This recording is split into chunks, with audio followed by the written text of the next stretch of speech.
Good morning friends, আমি আবার এসে গেছি মনীষ কিচেনে একটা নতুন রেসিপি নিয়ে। আজকে কিন্তু বানাবো একটা খুব টেস্টি একটা চাটনি। দেখতে থাকো, সঙ্গে থাকো কী করছি।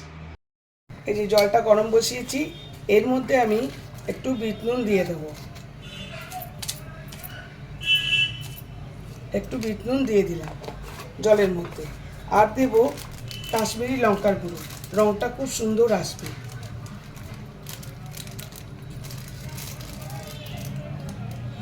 কাশ্মীরি লঙ্কার গুঁড়ো দিয়ে দিলাম, রঙটা ফুটে উঠলে খুব সুন্দর হবে চাটনির রঙটা। ফুটে উঠেছে, এইবার আর একটু ফুটুক। হ্যাঁ, ফুটেই উঠেছে পুরো। এইবার আমি কতগুলো আঙুর আছে এই আঙুরগুলোকে দিয়ে দিলাম সেদ্ধ আঙুর, আর এখানে কতগুলো অরেঞ্জ দিয়ে দিলাম, বীজ ছাড়িয়ে রাখা হয়েছে সেগুলো দিয়ে দিলাম। এবার এগুলোকে একটু সেদ্ধ করব, সেদ্ধ হোক। বন্ধুরা, এই যে আমি প্যানটা বসিয়েছি, প্যানের মধ্যে 1.5 কলার মতো তেল দিয়েছি, ওটা গরম হোক। আর এইটা আমি আঙ্গুর আর কমলা লেবুটা পেস্ট করে রেখেছি ঠান্ডা করে, যেটা আমি সেদ্ধ করেছি। এবার নেক্সট প্রসেস দেখো। 2-4টে মুড়ি দিয়ে দিলাম,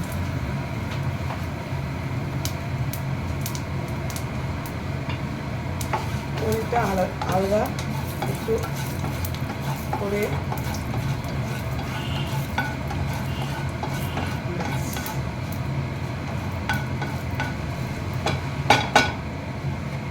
এবারে আমি পেস্টটা দিয়ে দেবো।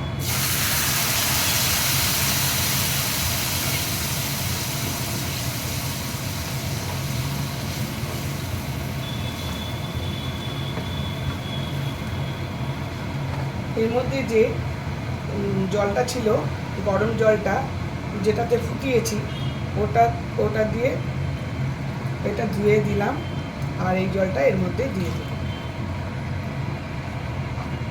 টক মিষ্টি জল খুব ভালো লাগে।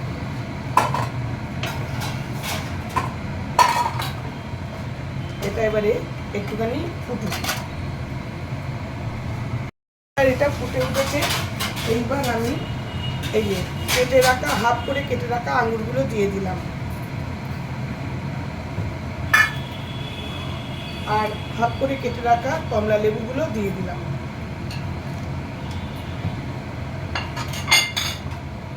এটা একটুখানি মিক্সড হবে।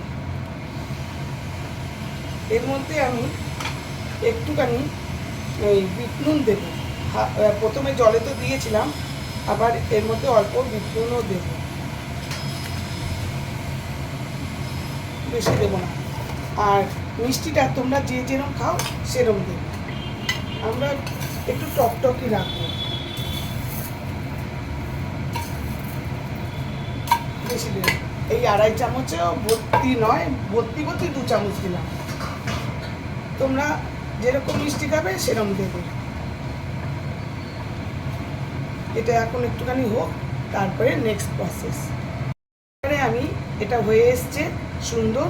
এইবারে আমি কতগুলো কাজু বাদাম দিয়ে দিচ্ছি, কিশমিশও তোমরা দিতে পারো, কিন্তু আমি কাজু বাদামই দিচ্ছি, কিশমিশ দেবো না। কিশমিশ দিলে আবার মিষ্টি হয়ে যাবে, কারণ আমরা টক টক মিষ্টি মিষ্টিই খাবো। আর এর ওপরে এটা হয়েই গেছে, এর ওপরে আর দিচ্ছি ভাজা 5 ফোড়ন মশলা, রোস্টেড গুঁড়ো করে রেখেছিলাম, ওটা ওপরে ছড়িয়ে দিচ্ছি। আর দেব এর মধ্যে লেবুর রস একটুখানি, বেশি না। আমার কিন্তু আমি লেবু দেওয়ার আর প্রয়োজন নেই। তোমাদের যদি বেশি মিষ্টি হয় তখন তুমি একটু লেবুর রস দিতে পারো, কিন্তু আমাদেরটা একদম লেবুটা না দিলেই চলবে। খুব সুন্দর। লেবুর রসটা অপশনাল, যে যেরকম টক খাবে মিষ্টি খাবে। আমি কিন্তু লেবুর রসটা দিলাম না, আমার কিন্তু চাটনি ডান। দেখো খুব সুন্দর হয়েছে, কালারটা তো খুব ভালো এসছে। এই যে দারুণ লেগেছে, এমন টক টক মিষ্টি মিষ্টি হয়েছে। তোমরা কমলা লেবুর সিজন চলে যাচ্ছে, তোমরা অবশ্যই এর মধ্যেই ট্রাই করবে। আশা করি ভালো লেগেছে। Thank you for watching. আমি শীঘ্রই আসবো আরেকটি ব্লগ নিয়ে।